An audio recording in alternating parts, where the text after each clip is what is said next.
Merhaba, İstanbul'da ikinci günüm. Dün akşam az çektim. Səhv etmirəmsə sonuncu çektiğim Viyana kafesinde olan cheesecake'im idi.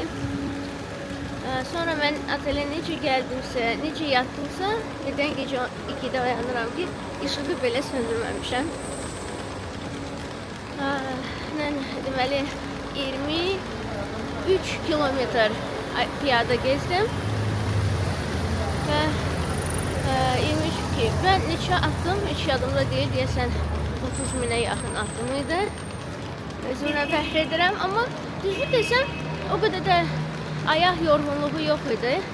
Bu da yəqin ki o hər gün idman etməyimlə bağlıdır. Orqanizmim fərq qədər öyrəşib buna.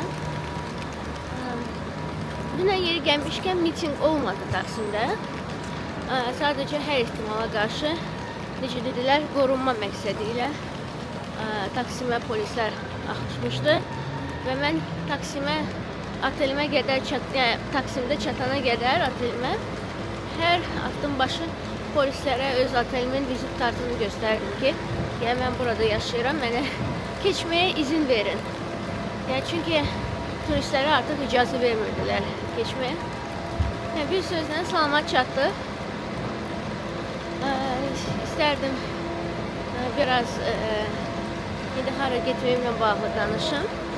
Əslində bilirəm, yadımdadır. Hələ yerə batan sarnıcı ilə bağlı öz fikirlərimi bölüşməmişəm. Bugün ərzində bunu etməyə çalışacağım. Amma hələ ki, deyim ki, mən Beşiktaş tərəfinə gedirəm. Bugün artıq səhər yemeği, yəni kahvaltını etməliyəm. Dünən nahardan başladım. Bugünsə istəyirəm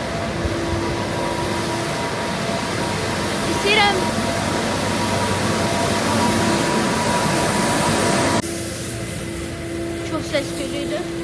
İstəyirəm bugün artıq kahvaltımı edim. Taksini səhərlər daha çok sevirəm akşamla müqayisədə. Çünki səhərlər burada biraz belə herkes daha yuxulu, daha slow motion kimi belə tam belə aktiv değil. Çünki akşam burada Qayıhana baş verir. Dəhşət çox turist və karışıqlıq olur. Buna görə də səhərlər Taksim çox gözəldir. O indi bir dənə burada məscid var, onu göstərim. Orada görünür birazcık olan minarətləri. Gedirəm. Dünən yəni Beşiktaş'a piyada geldiğime göre bütün dostlarım şoktaydı ki sen oraya piyada necə geldin. Yani bence çok kolay. Çünkü Türkiye'de adam daima yemeği istiyor. Yani yedikçe de hiç olmazsa bir hareket etmek lazımdı. Bak kameram sürçtü. Ona göre hiç olmazsa bu yemekleri necəsə atlatmak lazımdı, kalorileri. Böyle her adam başıda burada mado var. Ben Madonu sevirəm. Makedonların bu restoran artıq əksəriyyəti sevməsə də xidmətə və s. görə bilmirəm. Madoda baklavalar çox tatlıdır. Ola bilsin sabah səyahətimin sonuncu günündə mən ora baş çəkəcəm. Necə deyirlər? Ora gedəcəm. Ən yaxşısı. Hələ tam oyanmamışam. Tatlı. Yeri gelmişken ben döner yemedim. Bura baxa. Bugün hatta alınsa Mısır pazarına da giderdim. Tabii ki İstanbul için 3 gün geçlerdi. Hatta 2 gün yarım. Ama iyi yok. Hiç olmamaktansa biraz böyle buraya gelip olma yine de çok hoştu. Birden bazı şeyleri manifestledim özüm için yer batan çarşıda. Diyeline göre burada arzular hayata geçir. Yani orada deyilen arzular. Baxaq gerek burada baklavaların yanından geçmeyi qeyri-mümkündür. Belə.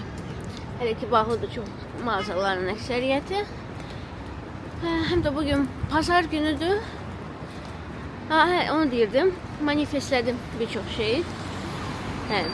2-3 şeyi baxaq görək. Bu il reallaşacaqmı? Amma ümid edək. Çox istərdim ki, alınsın. Çəkilişmə davam edirəm. Və bəli, bu Raşiddir. Mənim neçə il biz dostluq eləyirik? Mən 2012, 2013. Больше 10 лет. Больше 10 10 лет. çok. Люди столько не живут. Vallahi da. Və çox təşəkkür edirəm ki, bu səyahətim zamanı Rəşidin böyük bir dəstəyi, məsləhətləri, layfakları, hər şeyə görə, yəni hər kəsin həyatında Rəşid kimi bir dost mütləq olmalıdır. Her eve Reşit Mustafa zaten. Lazımdır. Eşk olsun. Спасибо тебе большое. Mən buraya gəldim. Rəşid, məkanın adı Barbaros. Barbarosa. Yəni göstərim. Seher yemeği, Sərfmə qalxaq. kahvaltı, belli. Türk kahvesi. Evet.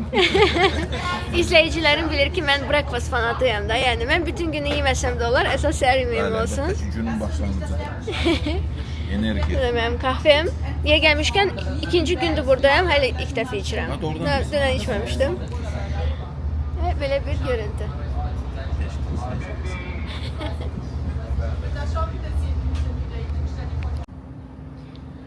Bugün istəyirəm tam olaraq daha bir-iki olmadığım yerə baxım İstanbulda.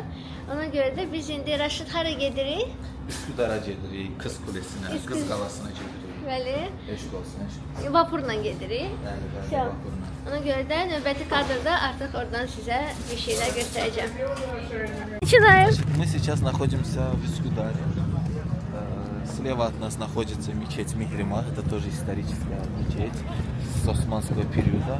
Точно век не помню, но где-то 17 или 18 век должен быть.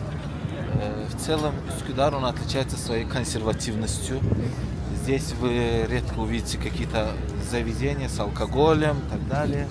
Здесь более консервативные люди. Самая большая достопримечательность Üsküdar'a это Девичья башня. Девичья башня была построена еще со времен Византии. Это византийские именно строение византийское. Я думал, средневековые. Вау. Да, Девичья башня, Галатская башня, это все Византии. То есть Софийский собор, это все с времен Византии. Стамбул это город, знаешь, как лазанья.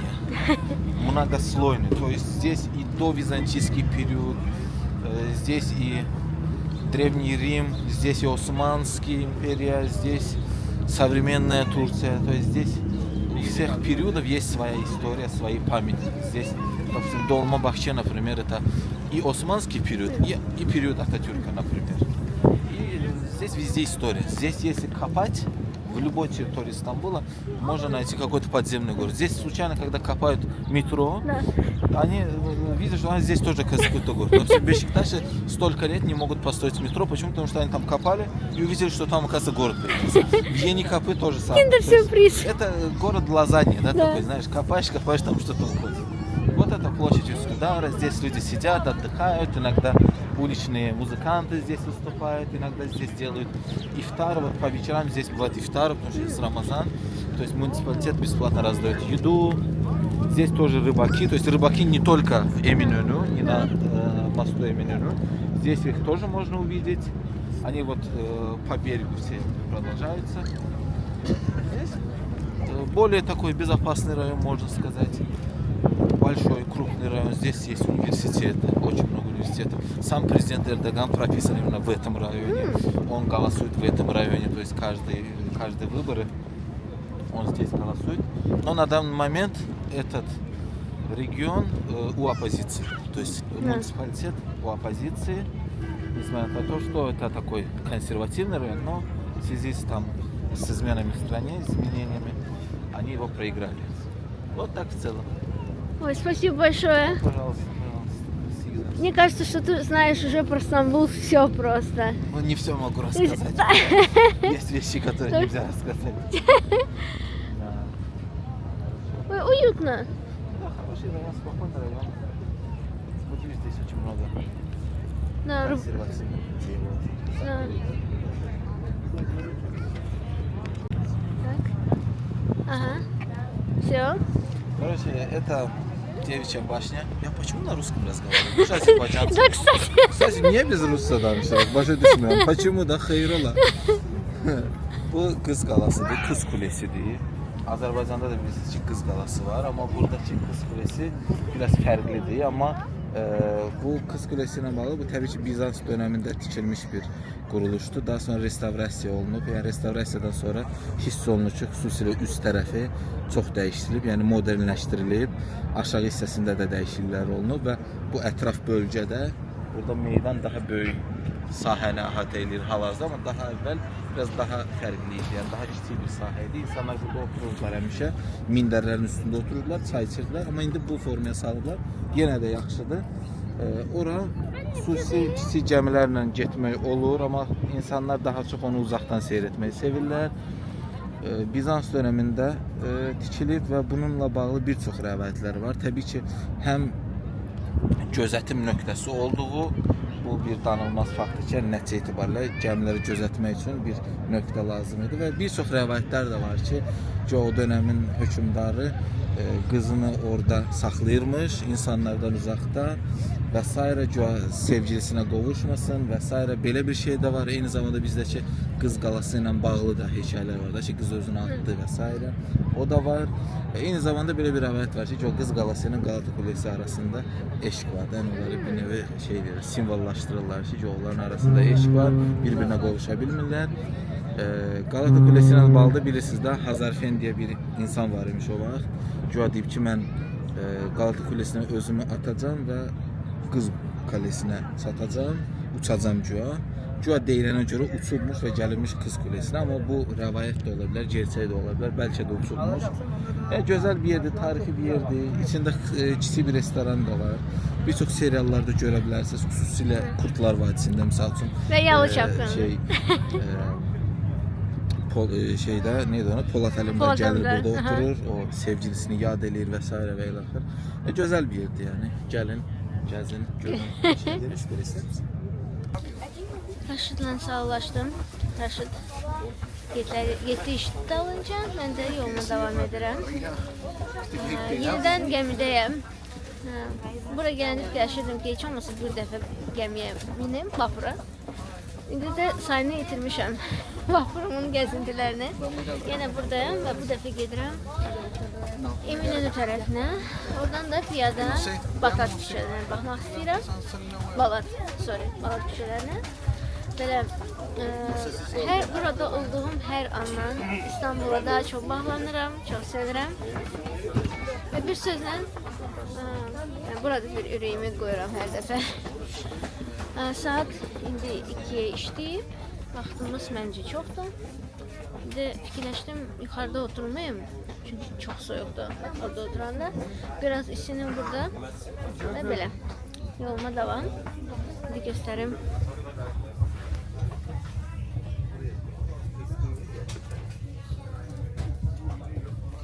Belə bir gözəl görüntü var.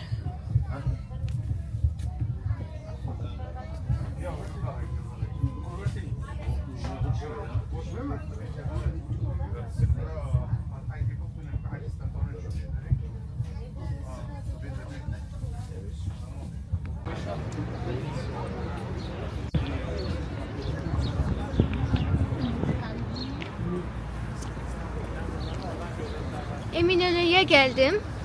İndi yer gelmişken dünən akşam çekmedim. Ama burası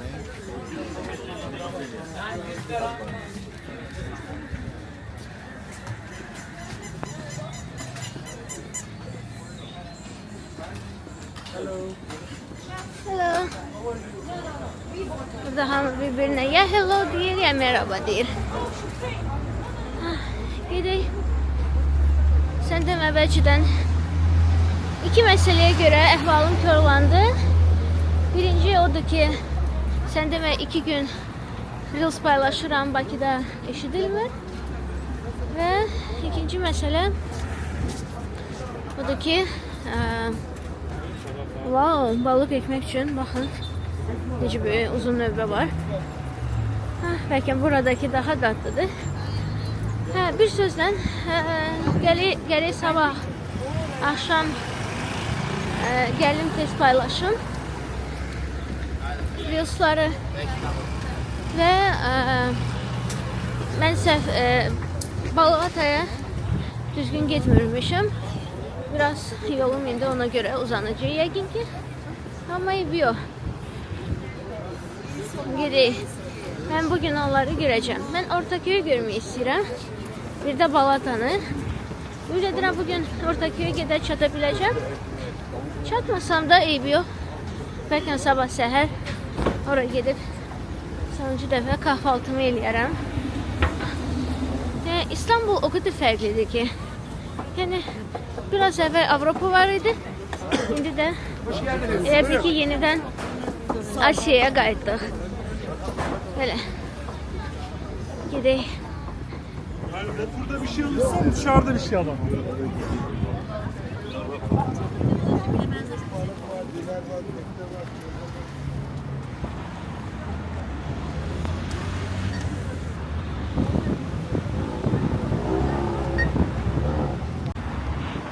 Artık 45 dəqiqə yürüyürəm. Necə deyirlər. Və hələ də çatmamışam. Diğerine göre çok az qalıb. Bir şey burada görürəm qabaqda. İndi yaxından yəqin göstəriləcəm. Çatım biraz sonra. Bura artıq Balatdayam, amma o məşhur turistik zonaya hələ çatmamışam. Ama Balat biraz böyle Lisabonu mənə hatırladır. Öz renk binalarıyla. Tam fərqlidir burası. Oy, ümid edirəm ki az qalıb oradan da.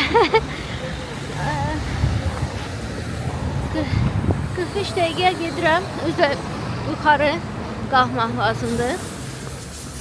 Planıma göre bakın necə renk güzel binalardır.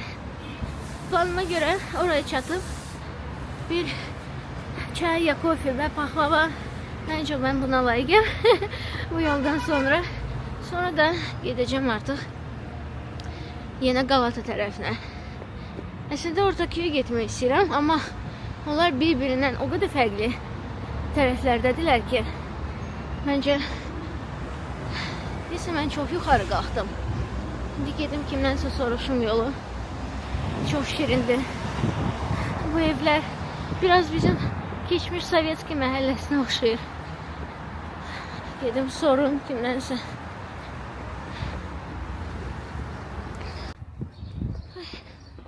Balata giden yol dediler buradan geçir. Yaxşı. Böyle olsun. Okey.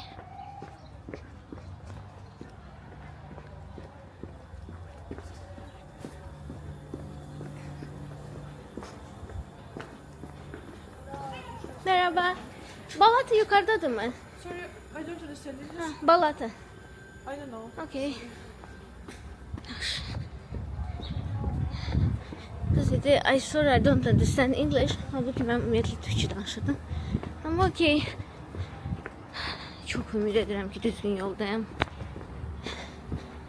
Buradan aşağı düşüp yeniden qalxmaq var. Qabaqdan yol yoxdur. Okey. Hiss eləyirdim bunu. Tamam olsun. Geri qaydaq.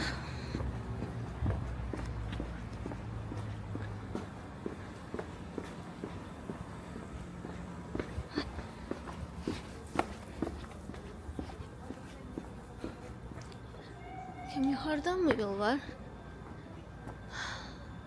Bir kimse mənə deseydi, yəqin yukarıdan yol var mənə elə gəlir. Soruşum. Salam. Balata. Yukarıdadır mı? Balata. Yok. Pilekenleri var. Meşhur pilekenleri. Yok. Okey. Tamam. Buradan yol var mı yukarı? Yok yok ben diler böyle gitmiyorum. Orada yol var mı yukarı? Ha, teşekkürler. Okey.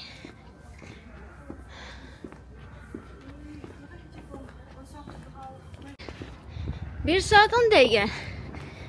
Artıq bir saat 10 dəqiqə belə piyada gedirəm. turistik yere aparan turistik olmayan yollar. Yəni, mən qorxuram ki, mənim vlogumun 60%-i mənim təyin nəfəsimdən ibarət olacaq. Amma sorry, burada başqa cür olmur. Həm də ki, mən belə asta yürümürəm, tez gedirəm. Buralarda asta yürüsəm heç yerə çatmaram ümumiyyətlə. Ona görə, indi də baxın bu yola. Yuxarı mı qalxım, yoxsa aşağı inim? Gəlin soruşun. Merhaba. Balat bu yoksa bu? Balat. Teşekkürler. Bak şu. Deniz. Oy aşağı. Ay serileri karıştırmışım artık. Ne yazılı binanın üstünde? Maşallah. Ay çok güzel. Yaxşıdır. Hiss eləyirəm ki az qalıb. Amma ümid edirəm ki bu sadece hissiyatım değil. Bu doğrudan da elədir. Şu kimden soruşurumsa ama deyir ki son 5 dəqiqə. Ona göre belə. Yani biz dümdüz yol getdik. Sonra qalxdıq. İndi də aşağı iniyoruz.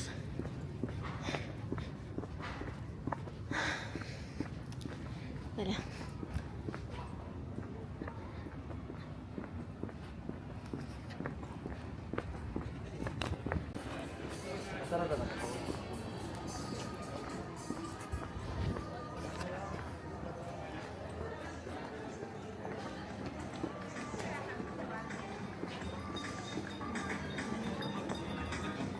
Geldi. Bu da Balat.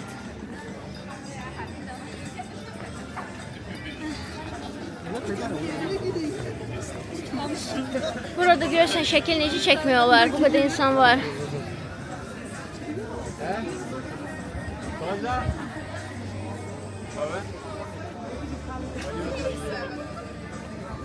Böyle rengarenk küçələr, binalar ve nerdivanlar.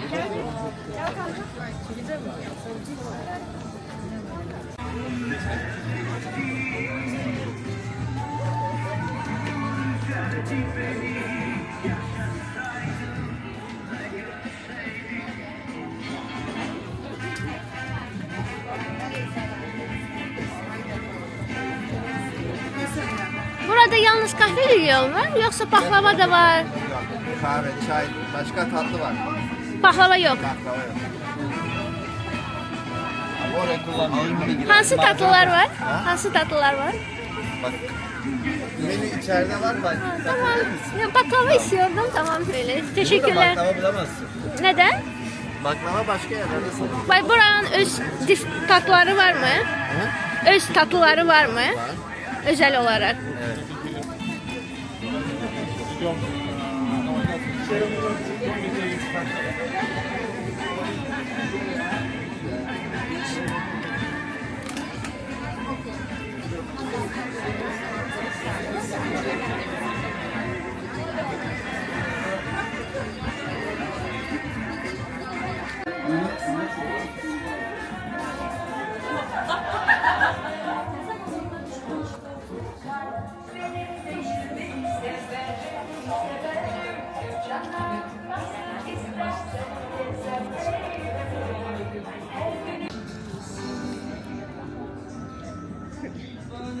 Künefe sipariş elədim. Bir də Türk qəhvəsi. Balatadayım. Düzdür, baklava sipariş etmək istəyirdim, amma nədənsə məsləhət gördülər ki, məhz künefəni sipariş edeyim. Amma bu da çox dadlı. O da ki, çox gözəl bir günün sağlığına içək. Çok tatlıdır ama geri diyerdim ki şekersiz etsinler. Tamam. Okey. İyi bir yol.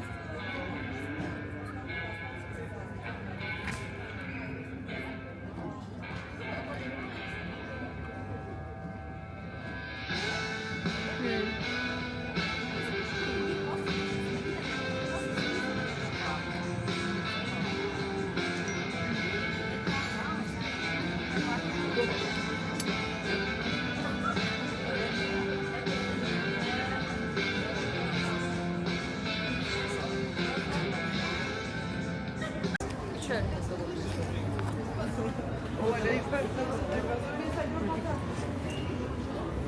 burada dikkat et. Baba. What are you going, Baba? Let's have a look, Baba. Sorry? Ah, so beautiful you are.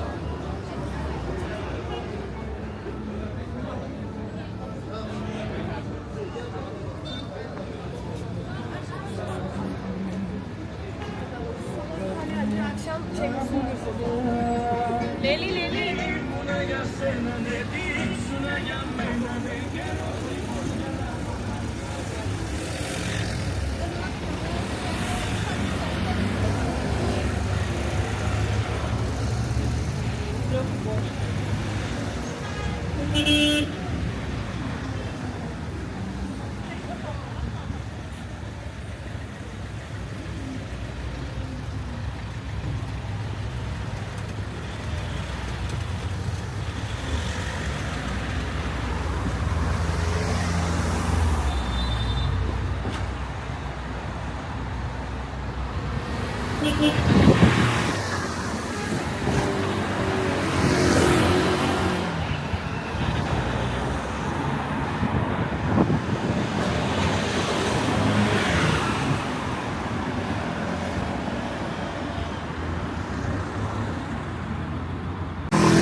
Balatan'ı çok beğendim. Gitmeye değerdi. Sadece çok insan var. Çok balaca bir mekandı. Turistik o zona. Ama insanlar çoktu. Ama aşağıdan ki gezdim, gördüm. Orada oturdum, biraz dinçeldim. Şimdi kaydıram Galata tarafına. Oradan da Taksim'a. Şimdi göstereyim ki ben ne kadar yol gitmeliyim. Saniye.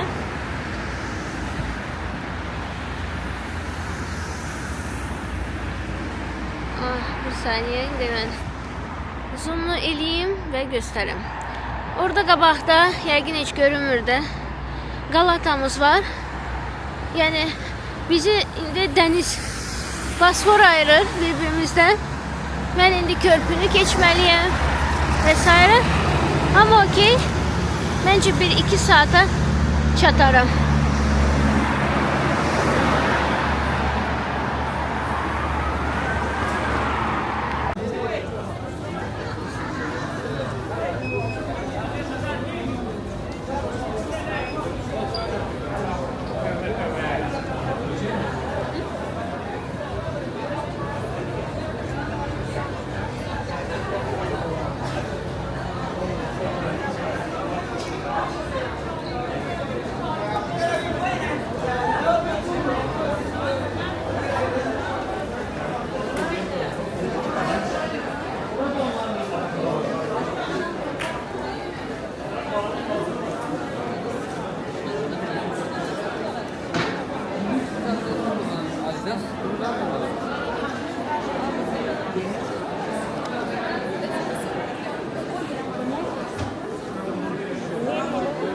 Hola.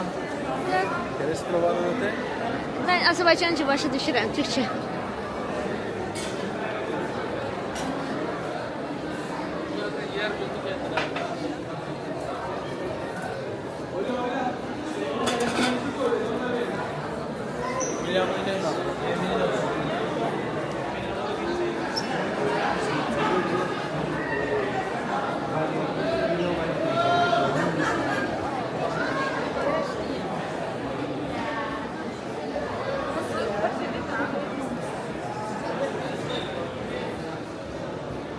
Merhaba. Teşekkürler. Bu nedir? Adı nedir onun? Kadayıflı lokum. Teşekkürler.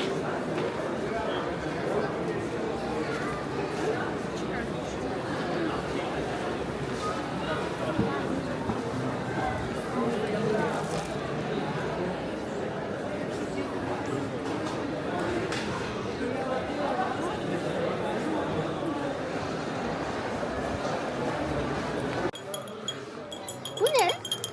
Hangi adı nedir? Sultan çayı, okaliptüs var içinde. Neçinci? Sultan çayı ama okaliptüs var içinde. Teşekkürler. Böyle. Bakayım önce göstereyim. Teşekkürler.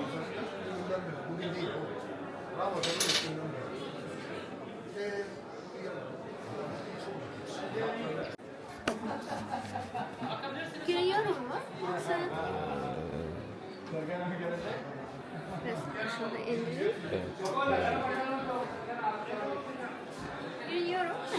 Evet. Bence adam hasta olanda besbelli çay içer. Nane dediniz? Nane, limon, ekoliptus. Çok tatlı. Farklıydı yani. Evet. Çok teşekkürler. Rica ederim. Çok sağ olun. Teşekkürler. Evet, bu nar çayı, narın özü. Bu nar çayı oralet gibi birkaç atarsın sıcak su karıştırıp iç. Çok iyi antioksidan bir çay. Şöyle göstereyim, bu mango safran. Aha. Mango safran D vitamin içerir. O da çok güzel ukaliptos çayı. Bak kokla. Doğrudan da Boyun açılır Boyun hemen. açılır, evet. Boğaz, baş ağrısı. Şöyle mesela dut, kara dut, siyah dut bu. Bu çok iyi kan için. Kan üretiyor, kan temizliyor. Bu elma.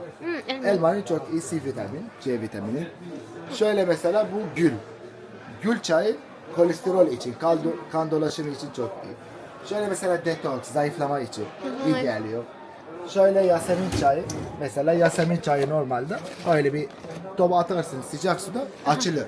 Aha, tamam, teşekkürler. Ben sana en son göstereceğim seni. Bu relax çayı. Kokla. Çok iyi. Çok güzeldi. Bir de o aşk çayı. Aşk çayı denir. O kısmet açan bir çay. Bunda da iyisi çok güzel. Teşekkürler, çok sağ olun. Misir Çarşafı çok yaxşı bir yerdir. Hem çayını içersən, hem hansı bir lokumların dadına baxarsan. Ben elə bura gəlmişkən fikirləşdim, girim girmeyim. Çünkü bir dəfə orada olmuşam, birinci səfərimdə. Ama bu dəfə dedim yaxşı, okey. Yolum da düşürdü oradan. Ama indi yoluma devam. İstəyirəm atölye qayıdım. Bir 15 dəqiqə oturum, sonra da yoluma devam. Baxaraq görərik bugün. Axşamı harada keçirik.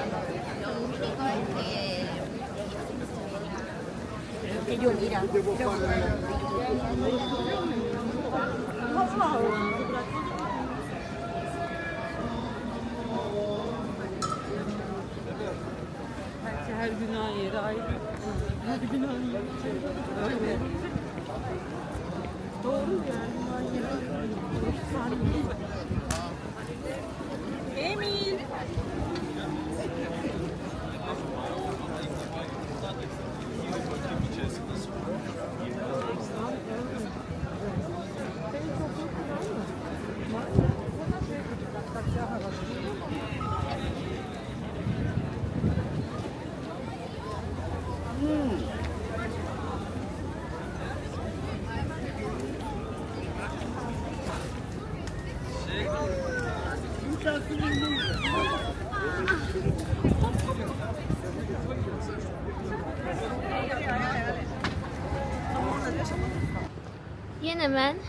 Yine İstanbul'da növbəti, amma təəssüflər olsun maalesef sonuncu bir səhərim.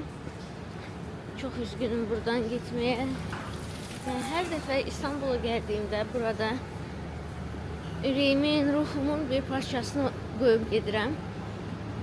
Dün akşam da çok güzel geçti. Çekmedim. Bluz üçün bəzi kadrları götürdüm.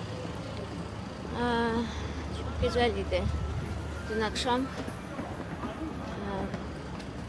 Taksim'de oldum. Bir maraqlı bir restoranı seçtim. Ve dedim bu defa vegetarian değil, maraqlı bir şeyler yiyeyim. Balık sipariş verdim. Məzmələr. Yani çok sehirli bir akşamıydı.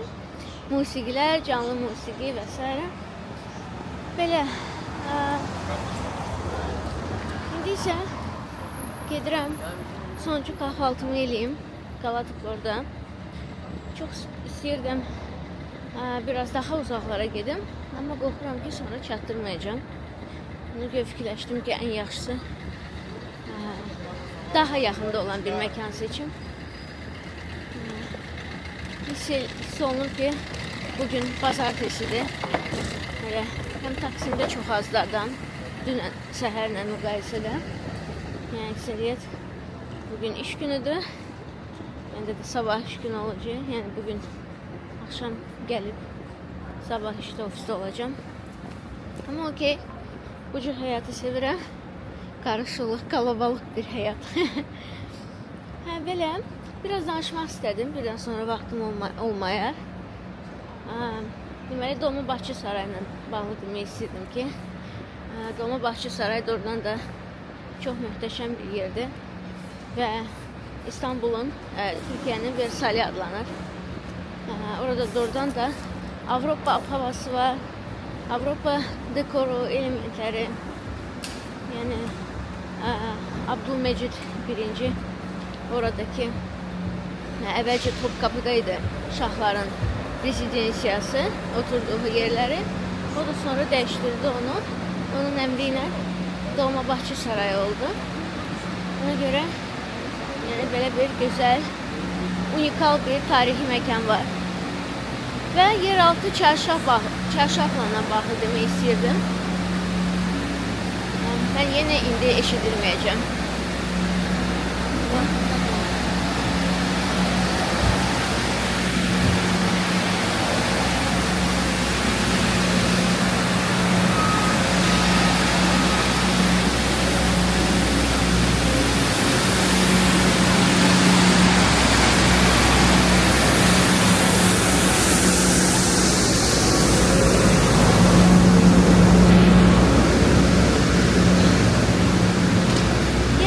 Çarşafla da bağlı demək istəyirdim ki, həyatımda gördüyüm bəlkə ən fərqli, ən qəribə, ən unikal məkanlardan biridir. Məncə bir dəfə Romada belə bir yerdə olmuşam, yeraltı şəhərcikdə. Bir də məkan var, yadımdan çıxdı. Sankt-Peterburg'da olmuşdum. O muzeydi. Çıxdı, səhvlə də demək istəmirəm. Bax, o məkanda yadıma düşür. Çox fərqli idi. Yadda qalan idi oradan da. Bax belə və Kunstkamera, yadıma düşdü. Kunstkamera Sankt-Peterburg'da. Bir də yeraltı çarşaf mənim yaddaşımda uzun müddət hər zaman qalacaq. Çünki orada elə bir yerdir ki, adam oradan çıxardı sanki yani orada olanda hansı bir arzu tutmaq istəyir və əmin olursun ki, bu arzu dəqiq yerinə yetəcək. Yəni belə bir fikirlər adamın ağlına gəlir. Çox gözəl bir yer, çox fərqli bir havası var və belə bir şəhərcik idi. Nə yaxşı ki, mən oraya getdim. Sonra o göstərim.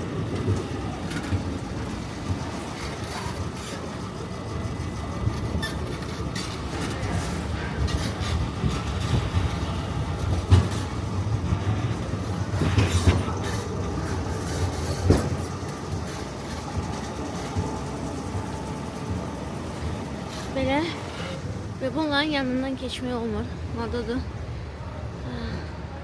Belə şirniyyat və bir daha şirniyyat.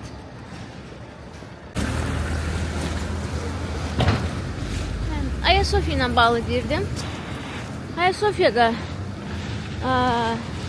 getməli lazım olduğu yerlərdəndir.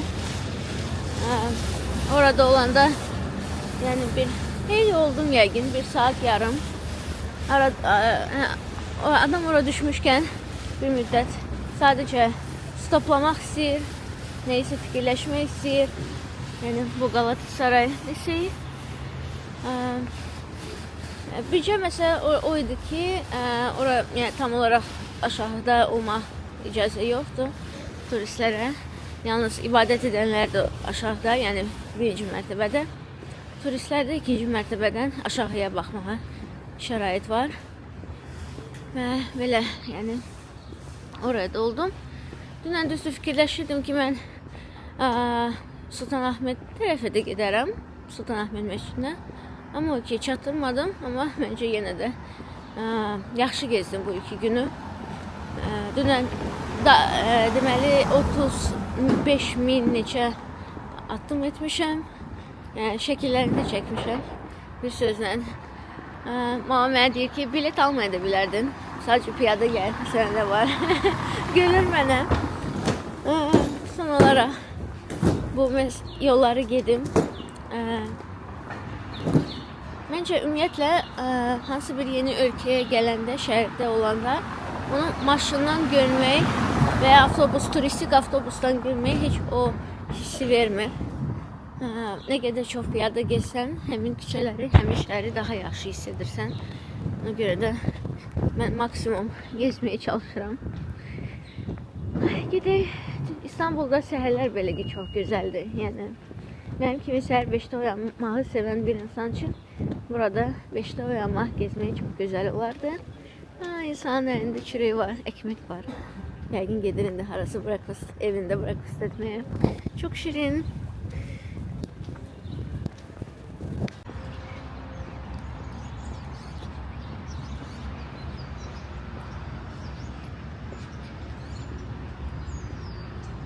Elə gözəl bir səhərdir ki. Yəni hətta dünən dumanlıydı hava bu saatda. İndi isə çox gözəldir və günəşlidir. Külək yox.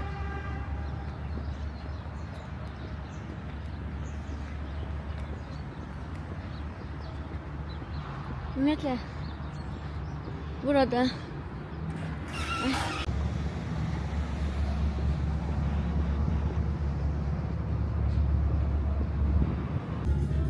bizdə də cookshop'tan var. Prince Coffee House. Ayda seçim etmeyi çok çetin.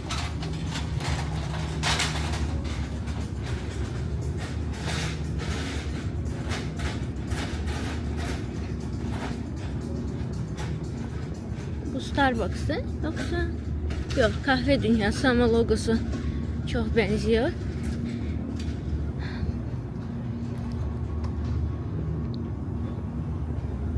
Birazcık da bak. O Big Chefs. Okay. Big Chefs'te ben geçen hafta Bakı'daydım. Başka yeni bir şeyler, yeni bir mekana bakaq. Orada qabaqda da iki maraqlı mekan var. Icon. Deməli bu Big Chefs.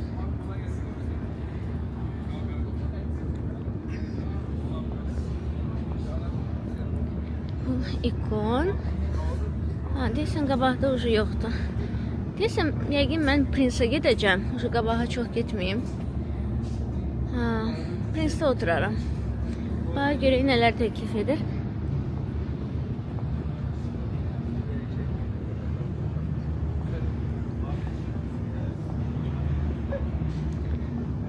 Şadam ki, bura gəldim. Çox uzağa da getmədim. Çünki çatmağına çatacağım, amma qaçmaq artıq lazım olacaq geri qaydanda. Onu da istemiyorum. Hele havalimanında gitmeyi, çatmaq və orada olmaq var. Ona görə səhərimiz necə deyirlər, huzurlu olsun.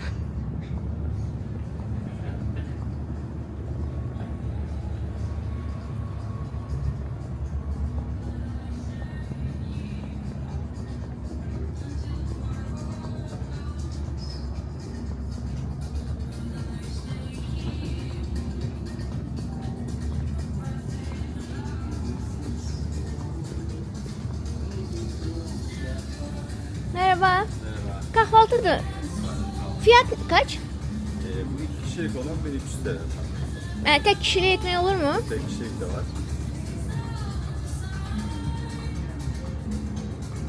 Esas mesele Wi-Fi'niz var mı? Wi-Fi genel olarak var.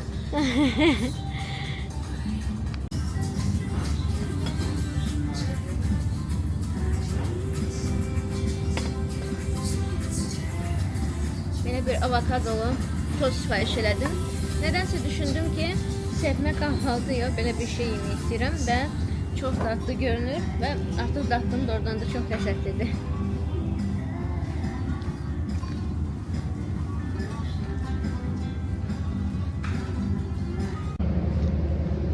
Bir səhər bu qədər gözəl ola bilirmi? Yəni doğrudan da çox xoşbəxtəm. Deyəsən mən bu səhəri, o deyirləri, misal üçün sual olur, ən xoşbəxt anını fikirləş. Mən bu səhəri dəqiq bunu deyəcəm. Çünki günəşli hava, gözəl mənzərə, Tatlı serimi. Ela ehval. Bundan güzel ne olabilir? Çok mutluyum. Sonuncu dəfə nəsə baxa.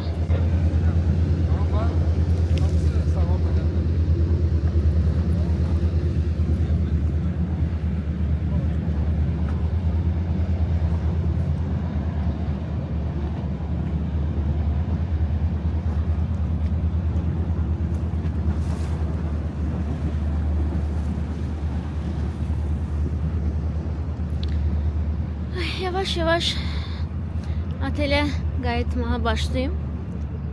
İndi səhər demək olar 11-dir. 12-də mən çıxmalıyam, amma istəyirəm çıxmazdan əvvəl Taksimdə olan kilsəyə də girim. Adətən bazar ertəsi muzeylər işləmir. Ümid edirəm ki, kilsə, yəni muzey tipli qrafiklə işləməz və mən ora girə biləcəm. İnternetdə baxdım, çox gözəl idi içəridəki görünüşü. Buna görə son olaraq hansısa bir maraqlı məkana deyək.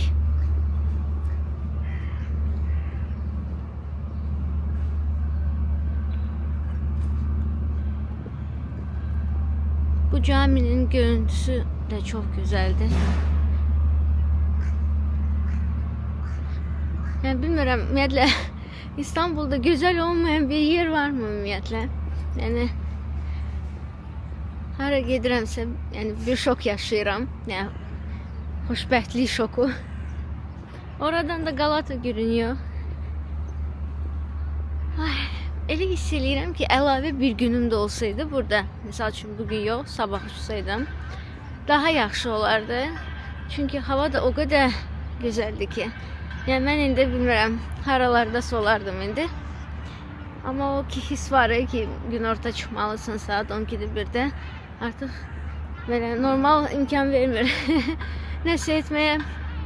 Ona görə eybi yox. Nə gördü. Ümid edirəm bu il buraya yenə qayıdacağam.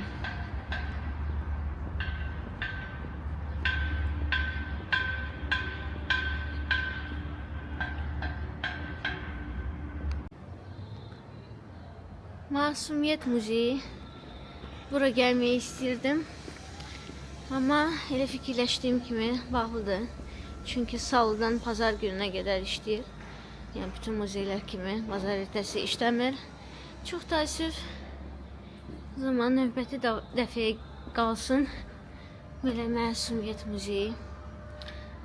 Maalesef bağlıdır.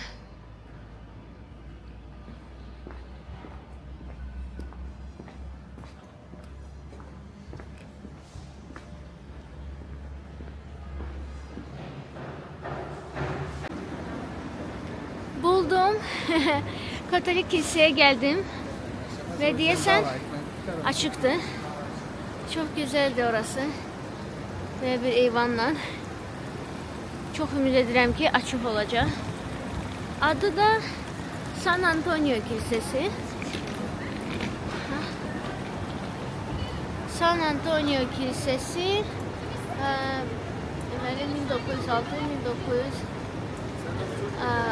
1906-1912 iller ve evvela burada Concordia tiyatrosu var idi. Şimdi de kilisedir. Böyle İstiklal Caddesi'nde yerleşir. Şimdi girip bakacağım. Wow, nece güzeldi. Hafta içi işləyir mi? Ya da işləmir. Kilise olduğundan ümid edirəm ki, muzey kimi işləyir.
Çok yaxşı ki bura geldim.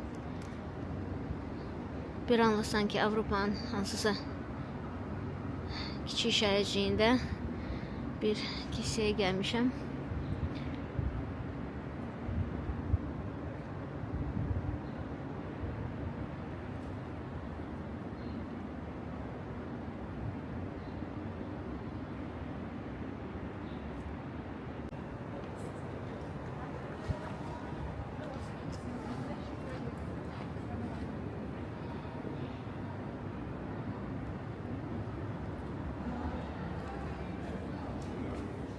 Yok yazılar olmaz aha.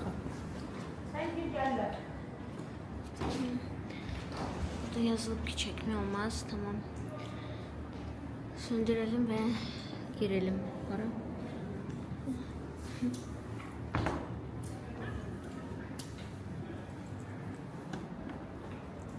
Ama çekenler var. Okey. Dedim belki çekme olmaz. Anladığım kadarıyla yəqin operator kamerayla olmaz. Ona göre gireyim.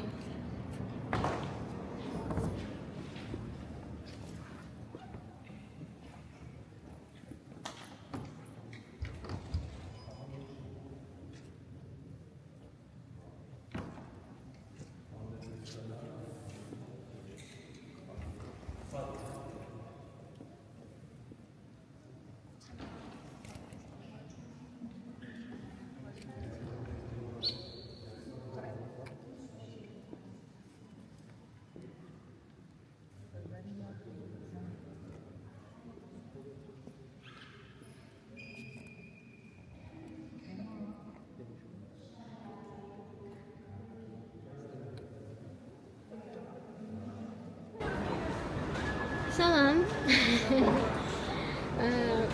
Çok kaçarak, tələsərək, yəni Bakıya o qədər təşvişlə gəlmişdim ki, yəni Bakıdan İstanbula gecikərək. Ona görə fikirləşdim bu dəfə rahat gəlim havalimanına, shoppingimi edim. Elədim, yaxınlarıma bir şeylər aldım, uşaqlarıma şirin aldım. Gəldim Paşa dönərə, təyyarədə yeməyi sevmirəm.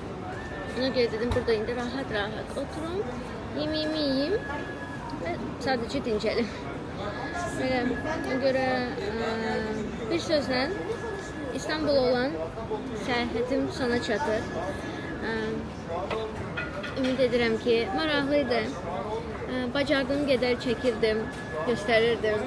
Yəni düzdür, hələ bir YouTube blogeri kimi öyrənəcəyim bir çox şey var. Ama olsun, eybi yox. Əsas odur ki, mən çalıştım, bir şeyler edim, gösterim. Ve bunu devam edeceğim mütləq. Daha da yaxşı, maraqlı, informasiyalı, əyləncəli çəkilişlər üçün. Belə like'lar, reaksiyalar, kommentlər, hər şeyə çox sevinərəm. Bir daha çox təşəkkürümü bildirirəm. Mənimlə olduğunuza görə, bu vlogu izlədiyinizə görə. Necə deyərlər, növbəti görüşlərədək, növbəti səfərlərdə görüşənədək. Bye bye, hoşça kalın.